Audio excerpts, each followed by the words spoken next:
My sister and I will raise Hannah. You need to leave, my husband uttered coldly.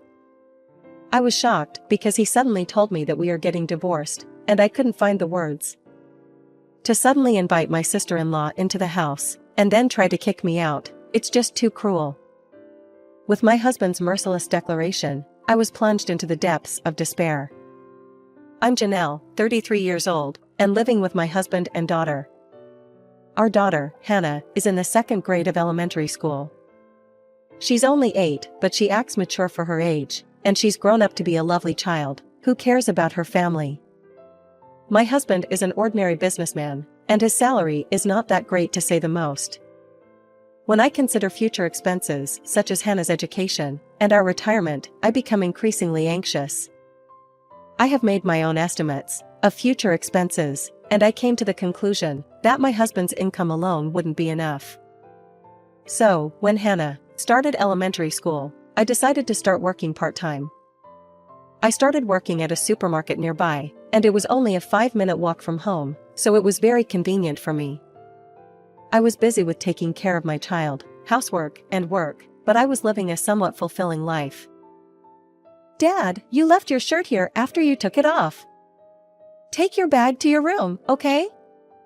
Hannah said, crossing her arms, as my husband was relaxing on the couch after he came home from work.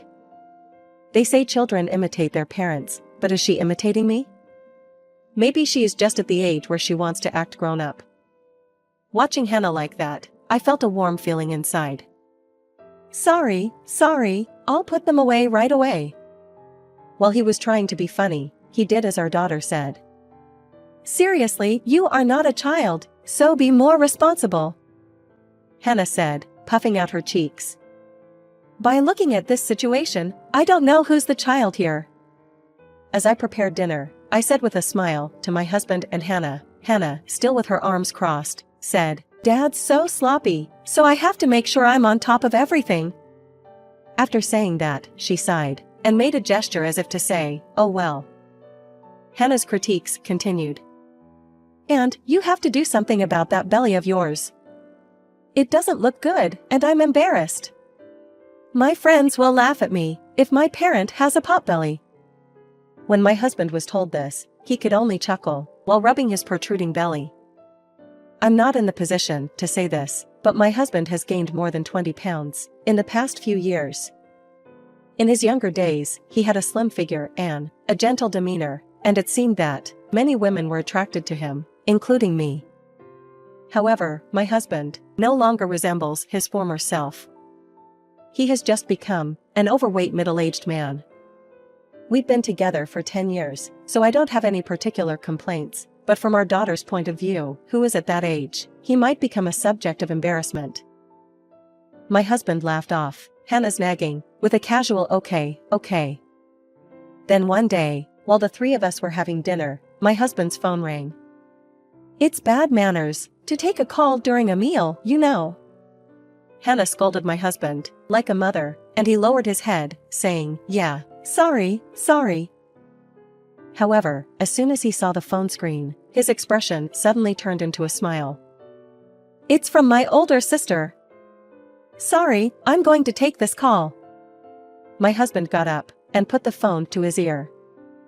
Sis, it's been a while. How have you been?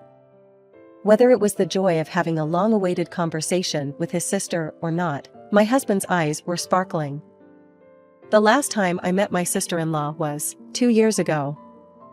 When Hannah graduated from kindergarten, we visited my parents-in-law, and by chance, my sister-in-law and her husband were also visiting them. My husband and I have been married for over 10 years, but I've met my sister-in-law only a few times. My interaction with her is very rare, but my husband often talks with her on the phone. My husband is the only son, and my sister-in-law is the only daughter in the family. My parents-in-law once told me that my husband has been attached to his older sister since he was young, always following her around. I thought, it's nice that they have a good relationship, so I didn't have any particular complaints. It seems their conversation was lively, and they talked for about 15 minutes. Finally, it seems that they hung up the phone. My husband started talking excitedly after he returned to his chair. "Apparently my sister is getting a divorce." He said it with a happy smile. Is that something he should say with a smile? I thought it was strange. But my husband didn't seem to care, and he continued talking. "She's getting divorced and moving out here." Hearing my husband's words, questions popped into my head. My sister-in-law lives in Vancouver, while we live in Edmonton. If she's moving to Victoria where her parents live, it would make more sense, but why is she moving to Edmonton? "So, she will be staying here for a while, and I'll need your help with various things." I asked my husband, who was trying to push things forward without asking, "Are you saying she would live here? What is her plan?" I confronted my husband with questions. "Of course. She won't be able to find a place to live right away, and going through divorce is tough, so we have to help her." "Hannah, you like Auntie, right?" When my husband asked Hannah, she replied with a happy expression. "I really like Auntie." Given the circumstances, I couldn't oppose it. The conversation proceeded smoothly, and it was decided that my sister-in-law would come to our house. 1 week later, when I returned home from work, laughter echoed from inside the house. "Good job, Hannah, you're so responsible." Entering the living room, I saw my sister-in-law patting Hannah's head. "Hello, Krista, it's been a while." When I greeted my sister-in-law, she replied bluntly, "Janelle, you're finally back, huh? Aren't you late?" Even though it has been a long time since we have seen each other, my sister-in-law spoke curtly. "I've been busy and I couldn't leave work earlier." I retorted with irritation, because the first thing she did was to complain. "Hannah is hungry too, so please prepare dinner quickly," she said. For a freeloader, she was being too presumptuous. I was annoyed, but I had indeed returned home late, and I still had to prepare dinner. So, I hurriedly began preparing dinner. From that day on, my sister-in-law began living with us. She talked about the reasons for her divorce, but it was a rather vague explanation. She listed complaints about her husband for not doing housework, having a cold attitude toward her, and so on, but it felt like she was just making up the excuses to justify the divorce. My husband didn't seem concerned. He simply seemed happy to live with his sister, and he didn't mention anything about her future plans. 2 weeks had passed since my sister-in-law arrived. But it seemed she had no intention of looking for a new place or job. While it would be fine if she helped with household chores, but she mostly just lounged around at home. I even had to prepare meals, juggling it with my job. At least, she actively took care of Hannah, so I was able to hold back my complaints. When Hannah wasn't at home, my sister-in-law would either watch TV or play with her phone. This life continued, and my frustration only grew.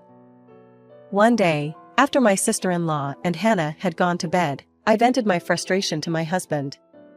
"How long are you planning to let your sister stay here? Wasn't she supposed to look for a place once she got here?"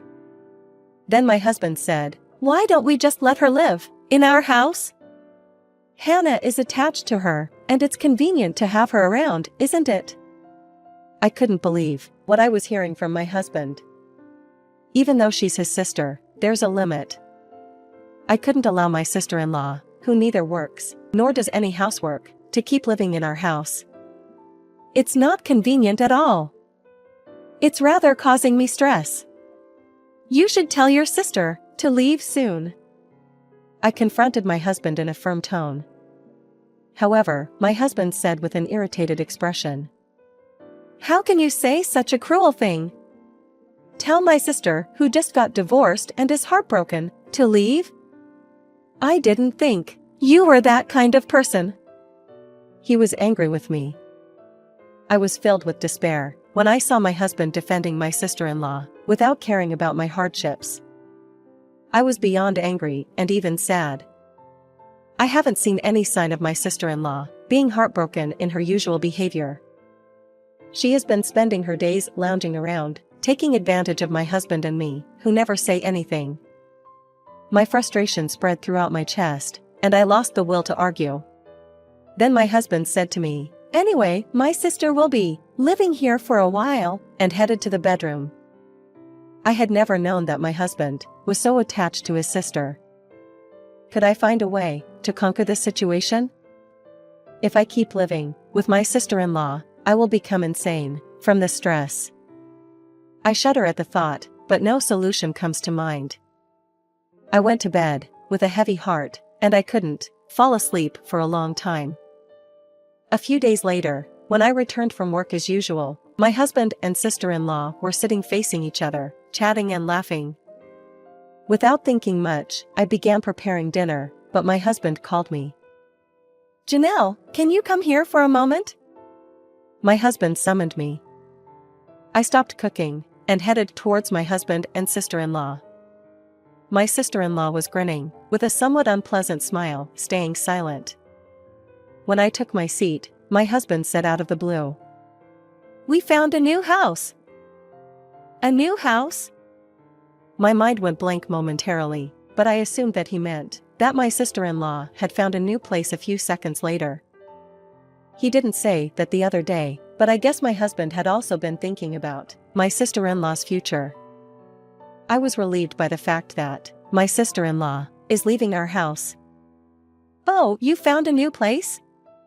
That's great," I said to my sister-in-law, but she just grinned and remained silent. Seeing my confusion, my husband continued, "That's why I need you to pack your belongings quickly." Unable to comprehend my husband's words, I was confused. "My things? What do you mean? You must be mistaken. You meant your sister's belongings, right?" My husband replied to me, who asked nervously, with a blank expression. "No, I'm not mistaken. I mean it literally. I'll divorce you and raise Hannah with my sister. You need to leave." I was so shocked that I couldn't utter a word. In response, my sister-in-law said to me, "I'm sorry. I feel bad, but I think it's the best for my brother and Hannah. I'll take your place and do my best. So don't worry and just leave." With a smug smile still on her face, my sister-in-law told me. I faced my husband, turning away from my sister-in-law. "What do you mean? You want to kick me out so you can live with your sister? And you say that it is for Hannah's sake?" I was too confused, and I didn't know what else to say, so I fell silent.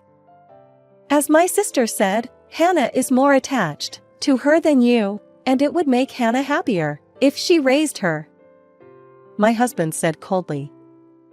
I never knew that my husband was feeling that way. We've spent over 10 years as a family, raising our child together. I've never complained about my husband's low income, and I've worked hard for him and our daughter. I felt like I was plummeting into the depths of hell, in such despair. While I was engulfed in grief, my sister-in-law spoke to Hannah. "Hannah, you want to live with me, right?" Hannah, who had been watching TV without joining our conversation, looked up. "Huh, why?" Hannah asked, curiously. "Why?" "Because you like me, don't you, Hannah?" Perhaps Hannah's response was unexpected, as my sister-in-law seemed flustered. "Well, I do like you, but I don't think I can live with you for a long time." Hannah said this calmly. "What?" my sister-in-law said, and she looked stunned. "Well, isn't it true? You just laze around at home every day, and you make a mess on the couch with snacks, yet you don't even clean up. Mom cleans every day, and she cooks for us too, but you never say thank you, right?" Hannah's straightforward and sincere opinions left my sister-in-law speechless. "My teacher at school said that it's important to keep doing whatever it is every day. You'll never gain the skills to do for the things you are not doing right now. If Mom isn't here, we won't be able to have delicious meals, and the house will get dirty, right? I don't want to live with a couch potato like you." Hannah unloaded her thoughts onto my sister-in-law. "Couch potato? shocked by the harsh words. My sister-in-law said it in a funny voice. Seeing my sister-in-law in disarray, my husband also started to panic. Hannah, you love Dad, right? You want to live with Dad, don't you? My husband asked while being upset. I don't really want to live with Dad with a potbelly and the couch potato. Hannah said this, with an innocent expression on her face. Besides, I love Mom the most, so I want to live with her. Hearing Hannah's words, my heart warmed up. Hannah is known for being smart and kind among teachers and parents at school. Hannah, who is clever, saw through my sister-in-law's dependence and my husband's unreasonableness. She is cornering my husband and sister-in-law, using her wits. I was moved and felt good at the same time. My husband and sister-in-law looked at each other, and they were flustered. There was more to Hannah's plan. You are okay with it too, right, Grandpa? Hannah suddenly said, while looking at the computer. What? My husband exclaimed in surprise. My sister-in-law and I couldn't hide our astonishment at this unexpected turn of events. Yeah, I think that's the best for you, Hannah. I heard a voice from inside the computer, telling her slowly. I had noticed that Hannah had been playing with the computer since earlier. I thought she was watching videos as usual, but she was actually having a video call with her grandfather. Her grandfather had heard everything we had discussed so far. Realizing this, my husband and sister-in-law became even more frantic. Dad? My husband said and stood up. What do you think you are doing? My father-in-law asked quietly, but his voice clearly carried anger.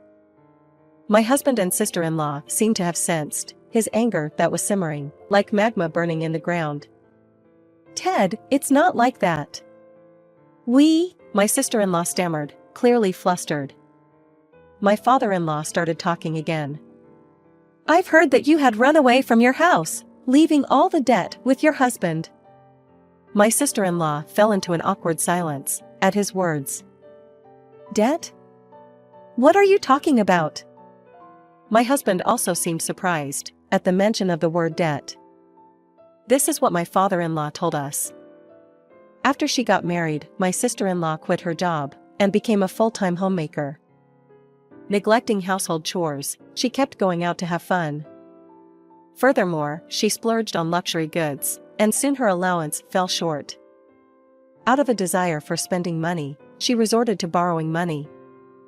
Her husband was too busy with work to notice her misconduct. My sister-in-law, unable to keep her head above water with debts, found a suitable reason, asked for a divorce, and came to our house, leaving all the debt with her husband.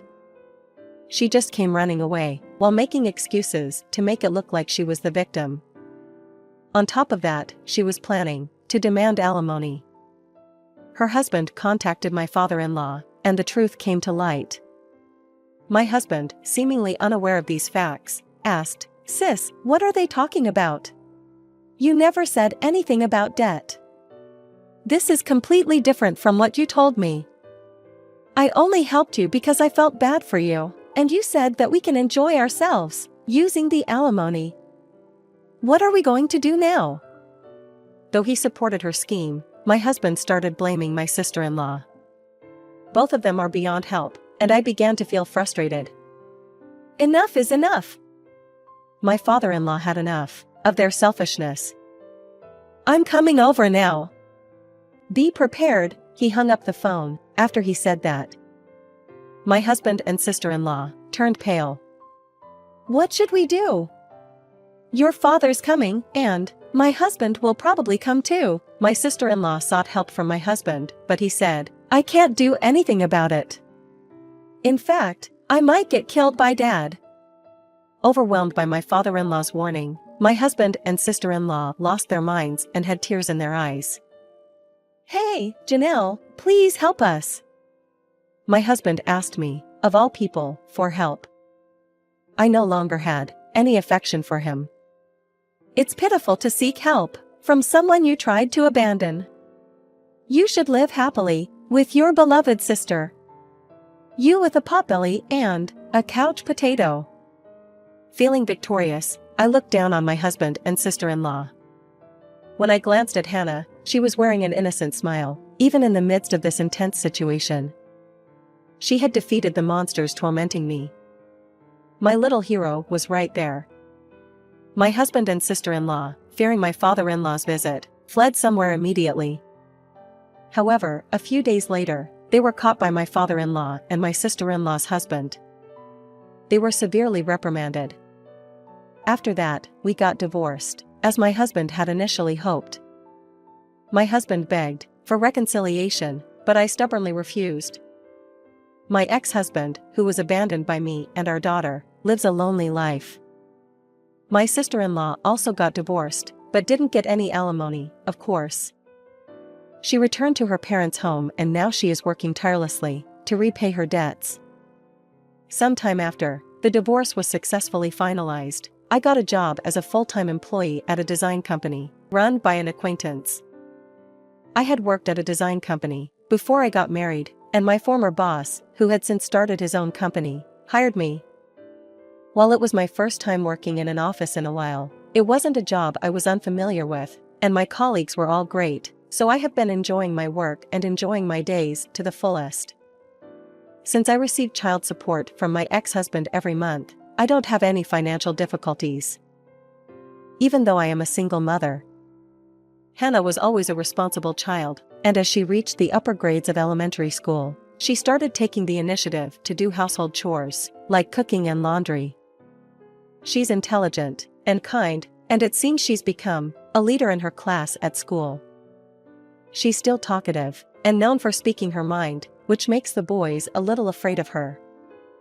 I chuckled when I heard that, but at the same time I was determined to learn from her.